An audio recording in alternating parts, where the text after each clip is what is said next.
Using a peak flow meter in asthma management. Some of the key reasons to use a peak flow meter are: monitor asthma control, detect asthma flare-ups, check treatment effectiveness, identify asthma triggers, and lessen anxiety, monitor asthma control.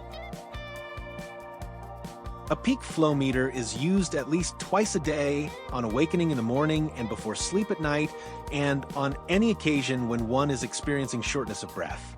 It is best to plot a graph with the peak flow readings taken over months to discover one's highest peak flow reading.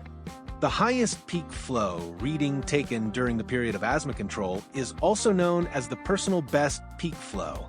When asthma is well controlled, the peak flow readings are at their highest, and there should not be more than 15% day-to-day variability. If the peak flow variation is more than 15%, one should be alerted to the possible onset of worsening asthma or the beginning of an asthma flare-up. Early detection of asthma flare-ups. During the early stages of asthma worsening, the peak flow starts to drop. There may be mild cough with or without sticky sputum. As asthma worsens, the peak flow rate drops even further, and there may be chest tightness and even shortness of breath. Regular peak flow monitoring detects asthma flare-ups and alerts a person to act early to abort the flare-up. Ask your doctor for an asthma action plan. The asthma action plan includes steps like increasing the doses of inhaled airway opener, oral steroids, or antibiotics when appropriate. Remember, if relief from shortness of breath is not forthcoming despite having taken all the necessary actions, one should visit the emergency room. Assessing treatment effectiveness. By regularly using a peak flow meter, you can determine if your asthma action plan is working. It helps you take control of your asthma management.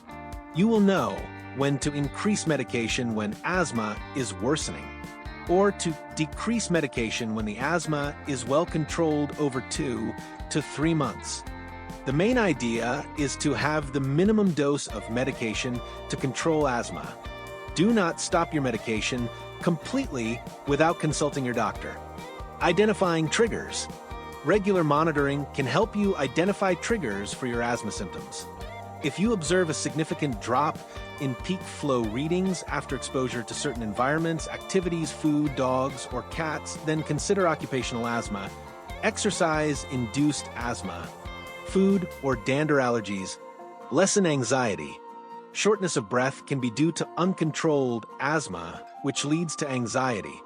At times when asthma is well controlled, some asthmatics continue to harbor the fear of another upcoming attack.